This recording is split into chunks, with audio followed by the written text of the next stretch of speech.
Hi everyone, Kelt here. The palace breaks silence on Meghan and Harry's claims during their interview with Oprah Winfrey. There are a lot of inconsistencies with all of this, even with the actual interview, where there are a lot of opinions and theories as to actually how real or genuine the whole interview was, and if this was all a part of a bigger nefarious plan. I don't know about that, but we all know that this was not about the big R issue. That's how I'm going to refer to it now. Now they have broken the silence over this. This is not something that usually happens with them. It's usually the palace motto of don't complain, never explain, or something similar to that. This is in the headlines today. The BBC says Meghan and Harry interview, palace taking race issues very seriously. The Guardian, Buckingham Palace breaks silence on Meghan and Harry's claims to Oprah Winfrey. CNN, Buckingham Palace says royal family saddened in first statement since Harry and Meghan interview. Insider says Buckingham Palace responds to Meghan Markle and Prince Harry interview. The BBC News headline newspaper headlines Palace reeling over Meghan and Harry bombshell interview. Associated Press says royal family says Harry-Meghan racism charges concerning, and so on and so forth.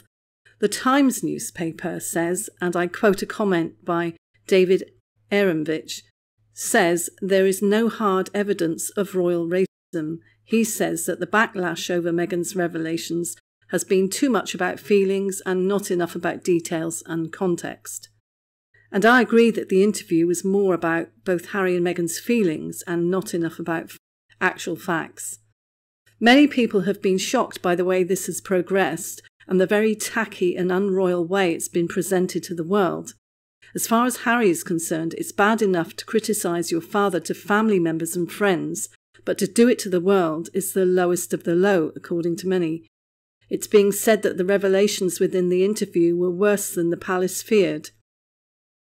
Their initial reply or response was short, but showing that they were taking some responsibility to look into the issues, and finishing off with saying that they were very much part of the family and how they were loved. They couldn't really say anything else. However, the palace are renowned for moving strategically and often with genius. It is said that this is just the start, and that once a decision is made, they will move swiftly. And does that mean that they lose absolutely everything? Even Harry said during the interview that he believed that everything would be removed. Subject of mental health is a serious one, but many people have cast doubt on just how accurate Meghan's statement was when she said that she was told that there was no help. There has always been help in that area within the royal family. Even William and Catherine running the Heads Together mental health initiative, and Catherine, of all people, is very empathic and personally affiliated with this subject due to her brother's battle with depression. Also, the photo of that evening, when Meghan was supposed to have been at her lowest, looks like someone who's in control of the situation and not in the depths of despair, even though she could have really been covering that up. If I'm wrong in this, then Meghan has been shortchanged in Hollywood and should be up there with the big Oscar-winning stars. Harry was the one who looked as though he was suffering, and he said that he was in a very dark place. And it's been suggested maybe it was a case of, "Oh, me too," from his wife. If commentators are wrong in that, then it still doesn't add up, because if you're that unwell, you don't fly alone to New York to a baby shower and go out on the town, pat walks, the whole thing. I've always said it. Over the years, the only one who's looked really unwell at times has been Harry. Well, Lady Colin Campbell was right. Meghan did really well in her performance. And as far as I can see, she played the R card and the MH card, and there's not much anyone can say about that. She could be genuine. It could have really happened. She could have really felt like that. We need facts, not emotions or feelings, and I'm sure those facts will start coming out that might conflict with what was said in this interview. I'm reading now that Meghan has hit back at Piers for saying that she lied to Oprah about her MH. I think he was unwise in what he said, but I understand from comments that many people thought the same. And there's nothing wrong with having doubts about the validity of what someone says after the event. If she was crying out for help now, of course people would listen, but long after the event, and if something doesn't sit right, it's okay, surely, to say that it doesn't sit right with you. Maybe she was authentic in that, but what we could actually see with our own eyes many, many times was Harry looking like a lost, suffering soul, and Meghan looking strong, determined, and in control. Personally, I don't dispute that she might have felt like that and can totally sympathise with anyone in that situation. But I do dispute that she wasn't allowed to have help. That doesn't ring true. Now Piers has had this official complaint filed against him from Meghan, and it is a serious issue because there's nothing worse than not being believed when you are in that situation.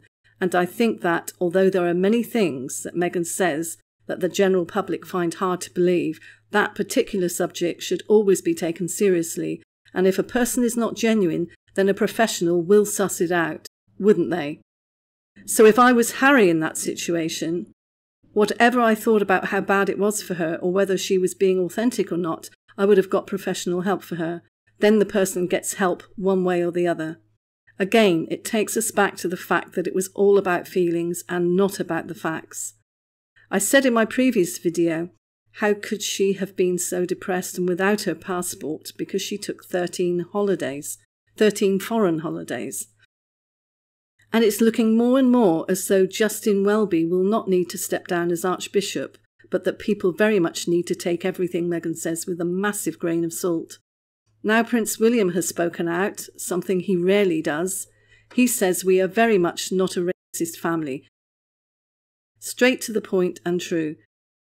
One thing for sure, it's almost guaranteed that this will continue, with Meghan lobbing the odd grenade at the palace, and the palace will respond with short, precise and faultless replies. And look what else has happened. The whole subject of the alleged ill treatment of palace aides has miraculously disappeared for now. I just have to add this after watching a short video clip on YouTube.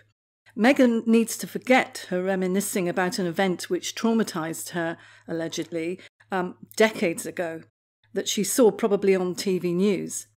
Instead, she needs to look at Katie Hopkins in Mexico City right now, blinking back tear gas while ducking and dodging dodgy masked people hurling flaming missiles at each other to calmly encourage us all on camera and looking $1 million Indiana Jones style all at the same time.